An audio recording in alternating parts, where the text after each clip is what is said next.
On va déterminer toutes ces sommes à l'aide de la formule du binôme de Newton, que l'on rappelle ici, avec la convention que si on rencontre un réel à la puissance 0, c'est égal à 1, même 0 puissance 0. Pour la première, on fait a égale b égale 1.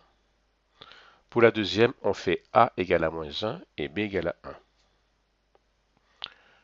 Pour ces deux-ci, je considère ce polynôme. Il est dérivable. Alors, puisque j'écris ceci, il faut que n soit supérieur ou égal à 1. Alors, pourquoi on démarre à k égale à 1? Parce que pour k égale à 0, c'est un terme constant. Donc, on le perd en dérivant. Je dérive à gauche et à droite. Et ensuite, je fais x égale à 1. J'obtiens ceci. Je peux recommencer, c'est-à-dire je dérive p', p seconde. Pour que cette écriture ait un sens, il faut que n soit supérieur ou égal à 2, de part et d'autre.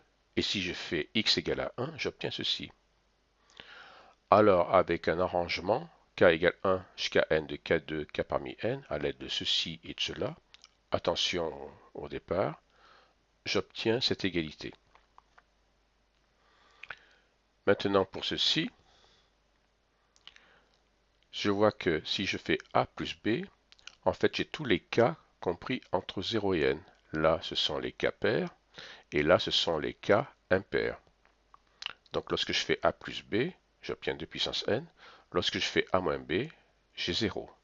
C'est-à-dire, j'obtiens cette première égalité. Alors, il est facile de voir que a égale b égale 2 exposant n-1. Pour les deux dernières sommes, je pose c et s, et je fais c plus is. Et j'obtiens une expression comme ceci. Le binôme de Newton me permet d'écrire cela. Je peux calculer le module et un argument de cette expression, que j'élève à la puissance n, voire sur les complexes. Et ensuite, c est la partie réelle de ceci, et s est la partie imaginaire de ceci.